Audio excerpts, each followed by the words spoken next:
Bachchu Singh IAS academy में आपका हार्दिक स्वागत है। आज हम यहाँ पर जो टॉपिक है वो थर्ड एपिसोड लेकर के चल रहे हैं। इस सेकंड एपिसोड है और इसमें हम 51 से 100 क्वेश्चन हल करेंगे। क्वेश्चन नंबर 51, थालघाट का संबंध किससे है? तो थालघाट का संबंध है यहाँ पर मुंबई और पुणे के बीच में जो है क्षेत्र है उसको थालघाट बोला जाता है। क्वेश्चन नंबर 52, क्षेत्रफल के अनुसार भारत का सबसे छोटा राज्य कौन सा है? तो क्षेत्रफल के अनुसार भारत का सबसे जो छोटा राज्य है वो है गोवा, यानी क्षेत्रफल की दृष्टि से सबसे छोटा राज्य गोवा है। क्वेश्चन नंबर 53, भारत में सूखे एवं अकाल की अवस्था का प्रमुख कारण कौन सा है? तो अनियमित, अपर्याप्त एवं अनिश्चित वर्षा। अनियमित वर्षा होती है, अपर्याप्त वर्षा होती है, अनिश्चित वर्षा होती है। ये भारत में सूखे और अकाल की स्थिति का सबसे प्रमुख कारण है। क्वेश्चन नंबर 54, तो 54 में देखते हैं आप, सेरीकल्चर का संबंध है। तो सेरीकल्चर किसको बोलते हैं? मधुमक्खी पालन से। किससे बोलते हैं? मधुमक्खी पालन से बोलते हैं। क्वेश्चन नंबर 55, गरीब की फसल को किस नाम से जाना जाता है? या जो गरीब की फसल है वो किस नाम से जानी जाती है? तो वो जानी जाती है ज्वार। यानी गरीब की फसल किसे कहते हैं? ज्वार। गरीब की फसल के नाम से कौन सी फसल जानी जाती है? क्वेश्चन ये है। अपन डायरेक्ट इसको पढ़ लेंगे कि ज्वार को गरीब की फसल के नाम से जाना जाता है। अब है क्वेश्चन नंबर 56, गरीब की फसल बोला जाता है। क्वेश्चन नंबर 56, संसार का सबसे बड़ा मरुस्थल किस महाद्वीप में अवस्थित है? तो संसार का सबसे बड़ा जो मरुस्थल है वो है अफ्रीका महाद्वीप में अवस्थित है। ओके, सहारा मरुस्थल अफ्रीका महाद्वीप में कौन सा? सहारा। क्वेश्चन नंबर 53, बिहार बंगाल में अप्रैल के महीने में होने वाली वर्षा को प्राय क्या कहा जाता है? यानी बिहार बंगाल में अप्रैल के महीने में जो वर्षा होती है गर्मियों में उसको बोला जाता है आम्र वर्षा, जो आमों को पकाने में सहायता करती है। ठीक है, अगला क्वेश्चन है 58, भूरी क्रांति का संबंध निम्नलिखित में से किससे है? यानी भूरी क्रांति का संबंध किससे है? तो भूरी क्रांति थी ऊर्जा एवं खाद्य प्रसंस्करण चीजों से। किससे? ऊर्जा एवं खाद्य प्रसंस्करण चीजों से भूरी क्रांति थी। ठीक है, क्वेश्चन नंबर 59, भारत का मानक समय निर्धारित है। तो भारत का मानक समय है जो 82 डिग्री 30 सेकंड पूर्वी देशांतर है। क्या है? 82-30 पूर्वी देशांतर है। 82 डिग्री 30 सेकंड बोला जाता है इसको। तो ये क्या है? पूर्वी देशांतर है। ओके, क्वेश्चन नंबर 60, कर्क रेखा भारत के कितने राज्यों से होकर गुजरती है? मैं पिछले एपिसोड में भी आपको बता चुका हूँ कि कर्क रेखा भारत के 8 राज्यों से होकर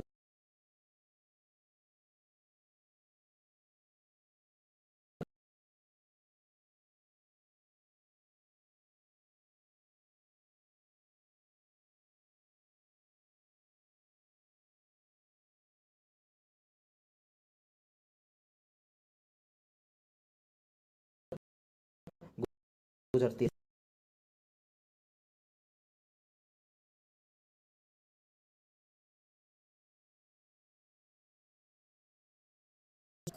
कौन सी संधि है जो इनको अलग करती है?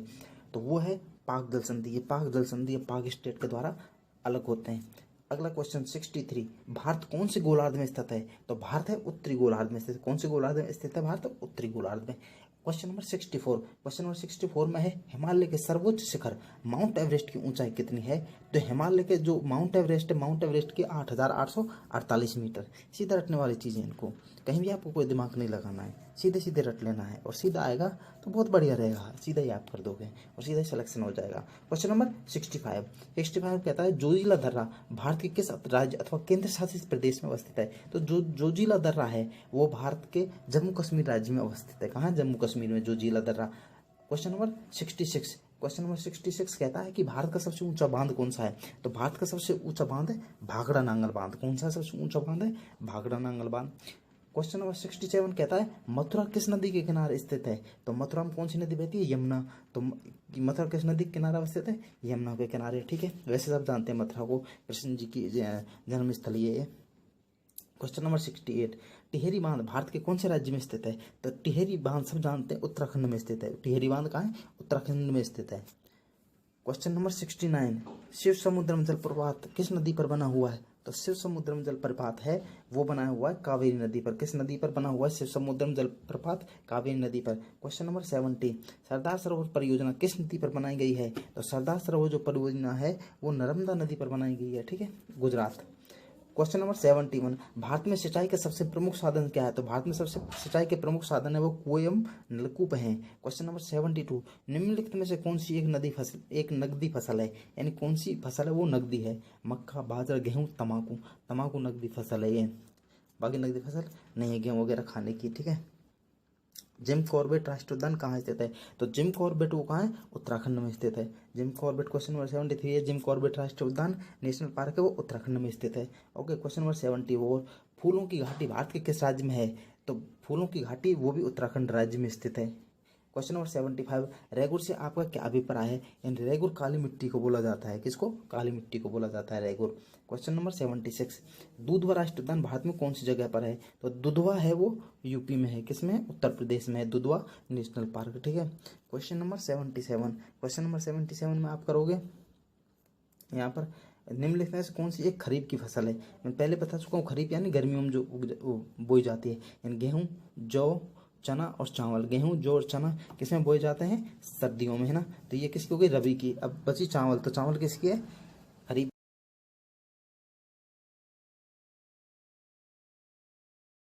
की फसल है। यानी दूध के उत्पादन से दूध के उत्पादन को ही ऑपरेशन फ्लड नाम दिया था, क्रांति हुई थी तो दुग्ध क्रांति जो लाई थी वो उसको नाम दिया था ऑपरेशन फ्लड, ठीक है। क्वेश्चन नंबर 79, गुलाबी क्रांति का संबंध किससे? तो गुलाबी क्रांति थी मांस उत्पादन से, यानी मांस उत्पादन पे जोर दिया गया था, ठीक है। क्वेश्चन नंबर 80, जनसंख्या की दृष्टि से भारत का सबसे बड़ा राज्य कौन सा है? तो जनसंख्या की दृष्टि से सबसे बड़ा राज्य होगा वह है भारत का, वह है उत्तर प्रदेश, ठीक है, जनसंख्या की दृष्टि से। और क्षेत्रफल की दृष्टि से राजस्थान। क्वेश्चन नंबर 81, भारत में खेतली नामक स्थान किस खनिज उत्पादन हेतु प्रसिद्ध है? खेतली कहाँ है? राजस्थान, राजस्थान के झुंझुनू जिले में है, जो कि तांबा उत्पादन के लिए प्रसिद्ध है। क्वेश्चन नंबर 82, भारत का जूट उत्पादन में कौन सा राज्य प्रथम स्थान पर है? यानी भारत में पहला कौन सा राज्य है जो जूट, जहाँ पर सर्वाधिक जूट उत्पादन होता है? तो बंगाल है, जहाँ पर जूट उत्पादन होता है, इसको गोल्डन फाइबर भी बोलते हैं, ओके, जूट को। क्वेश्चन नंबर 83, भारत का वह अकेला स्थान जहाँ पर सर्वाधिक मात्रा में केसर पैदा होती है? तो सबसे ज़्यादा केसर भारत में कहाँ पैदा होती है? जम्मू कश्मीर में। कहाँ पैदा होती है सबसे ज़्यादा? जम्मू कश्मीर में, ओके। इसके बाद क्वेश्चन नंबर 84 में है घना पक्षी विहार जो साइबेरियन क्रेनों के लिए प्रसिद्ध है, भारत के किस राज्य में स्थित है? तो भारत के कहाँ है साइबेरियन जो घना पक्षी विहार है वो है राजस्थान में। राजस्थान में कहाँ है? भरतपुर में, ठीक है। भरतपुर में घना पक्षी विहार जो साइबेरियन क्रेनों के लिए प्रसिद्ध है। क्वेश्चन नंबर 85, वर्तमान में क्षेत्रफल की दृष्टि से भारत का कौन सा राज्य सबसे बड़ा है? अभी मैं बता चुका हूँ, तो वो कौन सा है? राजस्थान, भी जस्ट पहले बताया था। क्वेश्चन नंबर 86, भारत का सबसे लंबी तटीय रेखा वाला राज्य कौन सा है? तो भारत का सबसे लंबी तटीय रेखा वाला राज्य है वो है गुजरात, जिसकी सबसे ज्यादा सर्वाधिक तटरेखा जिसकी लंबी है, ओके। भारत का संपूर्ण क्षेत्रफल कितना है? तो भारत का है 32,87,263 वर्ग किलोमीटर। कितना है? 32,87,263 वर्ग किलोमीटर हो जाएगा, या किलोमीटर स्क्वायर है, ठीक है। क्वेश्चन नंबर 88, भारत का क्षेत्रफल विश्व के कुल भौगोलिक क्षेत्रफल का कितना प्रतिशत है? तो जो भारत का क्षेत्रफल है वो विश्व के कुल भौगोलिक क्षेत्रफल का 2.4%, यानी विश्व का जो है क्षेत्रफल उसका 2.4% है, हमारा भारत का क्षेत्रफल है वो। 89 क्वेश्चन नंबर, भारत का सबसे अधिक विस्तृत यानी सबसे बड़ा भू आकृतिक प्रदेश कौन सा है? दक्षिण का पठार, उत्तरी मैदान, उत्तरी पर्वत या तटीय मैदान? दक्षिण का पठार ही सबसे बड़ा भू आकृतिक प्रदेश है भारत का, ओके। क्वेश्चन नंबर 90, विषुवतीय रेखीय प्रदेश के उच्च भूमि क्षेत्र यानी विषुवत रेखीय प्रदेश के उच्च भूमि क्षेत्र में किस प्रकार की खेती की जाती है?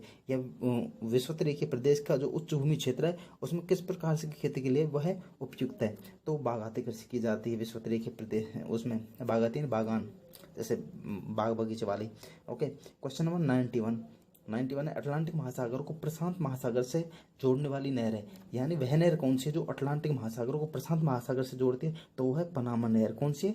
पनामा नहर, जो अटलांटिक महासागर को प्रशांत महासागर से जोड़ती है, ठीक है। पनामा नहर अटलांटिक महासागर को प्रशांत महासागर से जोड़ती है, ओके। क्वेश्चन नंबर 92, न्यागरा जलप्रपात कहाँ है? यानी भारत में जो न्यागरा जलप्रपात है वो कहाँ है? तो वो न्यागरा जलप्रपात भारत में है, सॉरी, इसमें पूछा गया है कौन से देश में है, तो इसमें भारत देश में, ओके। क्वेश्चन नंबर 93, महान भूभ्रंश घाटी किस महाद्वीप में अवस्थित है?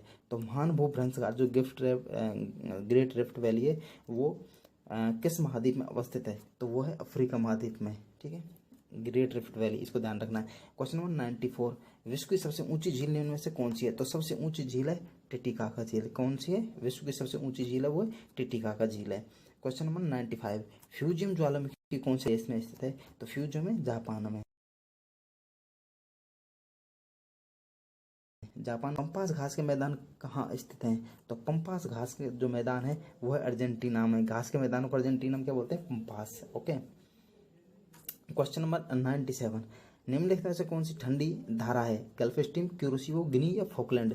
यानी फोकलैंड है ना ही इसमें ठंडी धारा है, ठीक है। बाकी गल्फ स्ट्रीम, क्यूरोसिवो और गिनी ये क्या है? गर्म जल धारा है। क्वेश्चन नंबर 98, निम्नलिखित में से कौन सी ठंडी धारा नहीं है? अब पूछा है कि ठंडी धारा नहीं है, इसका मतलब कौन सी गर्म धारा है? तो इसमें गल्फ स्ट्रीम, वही थोड़ी देर ऐसे पिछला क्वेश्चन। तो गल्फ स्ट्रीम कौन सी धारा है? गर्म धारा है। बाकी ठंडी धारा कौन कौन सी है? पेरू है, लेब्राडोर, ओखोटस, ये ठंडी धारा है। गल्फ स्ट्रीम, क्यूरोसिवो और गिनी ये गर्म जल धारा है। क्वेश्चन नंबर 99, अंग्रेजी के एस अक्षर वाला महासागर कौन सा है? तो अंग्रेजी के एस अक्षर वाला महासागर अटलांटिक महासागर। कौन सा महासागर है? अटलांटिक महासागर, ठीक है।